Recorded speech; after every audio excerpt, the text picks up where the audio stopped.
Camino del llano viene, juntar en la soledad. Camino del llano viene, juntar en la soledad. El cabrestero... Mijaguas, hoy su recorrido.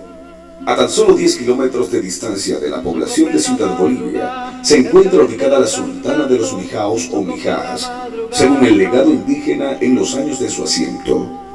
Pero para conocer con mayor profundidad, es necesario el testimonio de los empíricos actuales, quienes a través de versiones orales de padres, hermanos e hijos, nos relatan parte del histórico recorrido de muchos años de constante lucha y sacrificio, vivido por sus antepasados.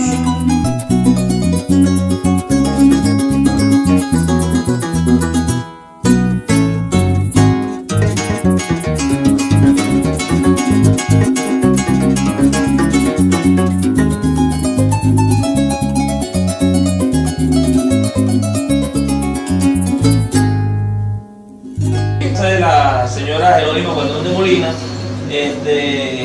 tratando de que ella nos aclare muchas dudas y nos eche unos cuentos de cuando Mijagua en sus comienzos, de sus costumbres, tradiciones, de cuentos de compañeros, de muchachos. ¿Por dónde vas a comenzar, Jerónima? Tu abuela nació en Mijagua. Sí, mi abuela. ¿Y tu mamá también? Mi mamá también. ¿En qué año más o menos aproximadamente nació tu abuela? Mi abuela nació, según su cédula de identidad, nació en 1902. 1902. En 1902. Y nació en Mijagua. Nació en Mijagua y la mamá de ella era de Mijagua también. Imagínate. La mamá de ella. En 1800, sí, por ahí. Que de los propios fundadores de Mijaguas están los Mejías, la familia Mejías, que fue, ese señor Mejía fue el esposo de mi abuela, Encarnación Mejías. En la biografía de la abuela Ajá, debe aparecer. Sí, aparece. Los Mejías, los Ocaña, que yo sepa los más viejos, Mejías, Ocaña, Rangel, Hernández. Ya más adelante fue que fueron llegando ya de donde es don Vicente Ruiz, doña Pajeda, la familia Ruiz, la familia Gualdrón, que cuando llegó mi papá llegó, Ocaña. ¿Ah? Ocaña. Sí, los Ocaña. Sí, los Ocaña, sí, los fundadores fueron ya de eso, los García, Ocaña, los Hernández, que yo recuerde, los Rangel son nativos de allá. Ah, don Clemente Castillo. Ahora yo no sé si ese señor nació allá. Ellos eran unos, es decir, que esos castillos casi nadie los conoció. Yo no los conocí, pero yo oí hablar mucho a la abuela de don Clemente Castillo, que ellos tenían una finca hacia el lado de Mijagua, hacia el lado... ¿Dónde hacen el puente ahorita? No, eso ya el puente queda para el lado de allá, Okay. hacia el lado de Aceituno, Ok. por ahí. Y ellos le vendieron a los Rojas, fue. Le vendieron a Rómulo Díaz. A Rómulo Díaz. Don Rómulo Díaz. Los Díaz también, una familia que tiene muchos años en Mijagua. Bueno, compadre, estamos aquí con el señor Rubén Fuenmayor, una de las personas más antiguas de este caserío. Él nos va a echar el cuento de que él comenzó a llegar aquí a Pedraza y aquí a Mijagua. Por ahí nos entrevistamos en ese tiempo, él nos echó el cuento de que llegó al Hotel Familia. Al Hotel Familia, ¿verdad? ¿En qué año fue eso? En el 52. ¿Y cómo llegaste tú aquí a la comunidad de Mijagua? Pues sí, me invitaron a mí a una fiesta por allá que vine de Pedraza para acá, yo estaba en el Hotel Familia. Ajá. Entonces me vine por acá y ya me habían conocido muchos y aquí allá en Pedraza. Ya sonaba el nombre suyo por aquí. Y había una parranda acá y lo buscaron. Ah, sí, excepto aquí mismo en el Tato Antijico, que lo volvimos a Aquí. Aquí mismo. Esa era la casa de la suegra. Todavía yo no vivía con la mujer. A esa edad, en esos años, en esa década, en la década de los 60, Mijagua eran pocas casas, un caserío, completamente un caserío, no había ningún servicio público. no teníamos la luz que se utilizaba en las noches, eran las lámparas de querosén, las lamparitas de querosén, y en el cuarto siempre mi abuela mantenía un velón que ella misma lo hacía. Ella recolectaba la esperma y todos los días ella hacía su velita en una tacita, en un pocillo así grande que tenía. Ella derretía su esperma, la colaba, y del algodón ella le hacía la mechita y le colocaba un pedacito de zinc. Le colocaba y le abría un huequito y por ahí sacaba la mechita. Y eso le duraba toda la noche. Ella alumbraba su Y al otro día hacía el mismo proceso. Sí, mi abuela era muy devota. Pues Mijagua ha sido un caserío, para mí ha sido el caserío más de mayor auge en el municipio en cuanto a caserío como tal. Mijagua no es una parroquia, Mijagua es un caserío de Ciudad Bolivia, de la parroquia de Ciudad Bolivia. Y a pesar de sus 200 años más o menos que tiene de fundación, ustedes deben haber encontrado que no hay un fundador específico, no hay una fecha específica de fundación, porque eso fue, el crecimiento de Mijagua fue apareciendo a raíz que se fueron haciendo las fundaciones de distintas personas que bajaron desde el cerro en su mayoría, y algunos que subieron de la parte de Maporal, más que todo del llano, pues, y se establecieron en Mijagua. Fíjate tú, cuando yo llegué para acá, aquí no entraba carro para acá. Aquí sacaban la carga de aquí en Buey y Burgo a la Sabaneta, allá enfrente del lado. Ajá. Estaba el Pozo Negro, que aquí le dio Roilán, Ajá. y allá al otro En lado. la Rinconada. En la Rinconada, Ajá. ahí está el Pozo Negro para allá, y que son miren. Don Rubén, ¿es cierto de que para el Día de los Muertos y el Día de los Santos ese río echaba una creciente bárbara? Esa historia la tenían ellos. Sí, ¿verdad? ¿Y había algún canoero que pasaba a la gente A veces tenía. o quedaban incomunicados A totalmente? veces pasaban en balsa, o a veces ponían canoas, y así Yo tenían. no se me fui. Hasta el, no sé cuántos años, como que fueron el 68, que vino una compañía para que hizo un puentecito de puro tubo, El puro tubo. de pasar, pero a veces había que ponerle en, Va, que me va. miran a los tubos, para que viera la gente para pasar, pero alquilaban para que podía pasar.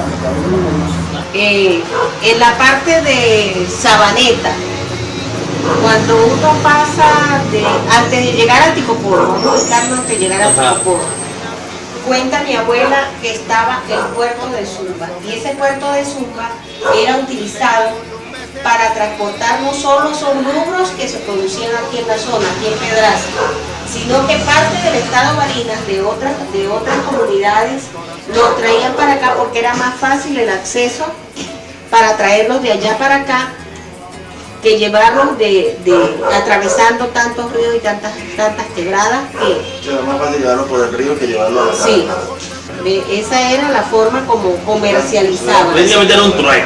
Sí, hacían eso, eran trueque, hacían el trueque porque de aquí llevaban la materia prima y de allá o la traían procesada, traían la sal, traían lo que necesitaban. Pero cuando eso sucedió, eso debió haber sucedido antes de cuando mi abuela estaría pequeñita o ella no había nacido 1915, por ahí. 1920. antes, Antes, por ahí en los años 800. 1890, en los años, 1880. a finales de los años 800. Habla un poquito más de los hermanos Huerta. Ah, ¿Cómo era lo de hermano Huerta? mano guatera que acostumbramos ya, bueno, nos acostumbramos, vamos, que yo digo que lo que tenemos que gastar nosotros en comida para pagar los juguetes, pero dinero no. Era como un trueque. Sí. Hoy estábamos en la finca suya, si tenía 2 o 3 hectáreas de limpiar, le llevaban ese personaje para nos recogían todo y le caían. Si otro día van a pandir otro, en una semana se mataban Varias fincas. varias fincas. Qué bueno.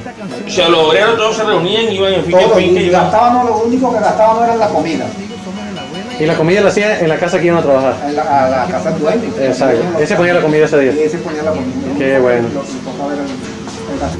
Allí sembraban lo que era el cacao, tabaco, plátano, Es verdad que transportaban también el caucho. también transportaban caucho, el añil. Algo muy importante en cuanto a lo de la gastronomía en Mijaguas, que nosotros, yo no tanto, yo lo que hacía era consumir y agarrar, porque ya los viejos eran los que sembraban, pero lo que es el arroz lo sembraban, el maíz, el cacao, el azúcar, la caña de azúcar, todo, las gallinas, todo se producía. Ajá, señora Jerónima, en cuanto a la cosmovisión de Mijaguas, ¿qué sabe usted de eso? Bueno, de eso son cuentos, lo que he oído.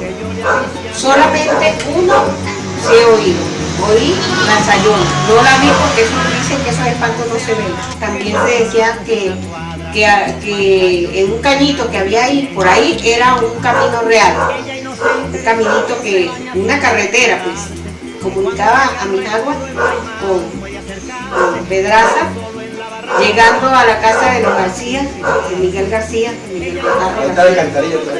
ajá, en una alcantarilla, ahí había unos árboles de mango hacia el lado derecho y hacia el lado izquierdo, había dos árboles. Entonces dicen que en temporada de Semana Santa se veían dos mujeres vestidas de rojo peleando. Y se veían dos mujeres vestidas de rojo peleando, que supuestamente era por cuestiones amorosas y eran comadres y se mataron. El carro loco decían que saliera por aquí, ya más por aquí, por los lados del Rogero. Apareció un carro loco. Ajá, un carro loco. O la gente escuchaba un carro. No. Lo miraba. Veía la luz. Yo una vez venía con Trino Rivas. Y ya el Trino estaba enfermo. Yo fui a llevarla a Poderán y me dijo, Alirio, vamos para que me lleve. Fui a llevarla. Cuando yo me pagué como a las 9 de la noche, le digo a Don Trino, un mes de abril, que es una atascada, le digo, Trino, atrás de nosotros viene un carro y viene corriendo bastante. Aunque el viejo dijo aquí, lo pasó por lo de por arriba de la paja. Con todo, digo, puta, vaina del otro mundo. Hablar de la sequía del río Tecoporo tiene muchas versiones. El señor Santos Rangel, si ustedes le pueden hacer una entrevista a él les va a decir algo que sucedió por allá en Palmasola en relación a un hechizo que hicieron los indígenas porque el dueño de ellos, el señor al cual ellos habían sido concedidos como una... ¿Esclavos? No, les otorgaban... Sí, eran esclavos, pero ellos tenían su nombre, porque el dueño de ellos tenía que darles educación, pagarles y todo eso, y él como que era muy malo, entonces el cacique, uno de ellos, un chamán de eso, le hicieron una brujería, como que enterraron 3 tinajas con no sé qué, con un poco de cosas en el río, y el río se fue secando. Otra que me dijo mi abuela, que eso se secó por medio de un encanto, de un hechizo que le había echado el cacique de la tribu, que eso era lo que decían los antepasados de ella, que un cacique que la India había ido a bañar al indiecito y que ellos los agarraban por los pies y los hundían bañándolos. Entonces que un animal del agua se lo arrebató de las manos. Entonces el indio en represalia le echó un conjuro y se formó un encanto y que el río se secó. Esa es otra de las versiones. Y otra de las versiones es que en un hacendado había una pequeña sequía, entonces por ahí se fue se desvió el cauce, por ahí se fue la sequía ahora. Y entonces que esa es la que hoy llamamos la sequía. Bueno, una vez yo me acuerdo que estaba pequeña allá donde el abuelo Pasión, iba pasando una nube y entonces cayó un pescado, pero yo me asombré porque dije, Dios nos está mandando un pescado para que comemos, porque bueno, eso era todo, no sé. Era anécdota. Sí. Cayó pasó la nube y entonces cayó el pescado, un coporo, era un coporo. ¿Pero en el techo de la casa? No, ¿En el patio? Pero estaba lloviendo. ¿Estaba lloviendo o no? No, estaba pasando una nube, y cayó el pescado. Una nube coporera. Entonces yo comenté eso y me dijeron, no, eso era que había una cosa así de pescado. Eso. vamos a lo que es la parte de los juegos, porque los niños nos dedicamos más a los juegos que al trabajo. Por supuesto que también trabajábamos y bastante.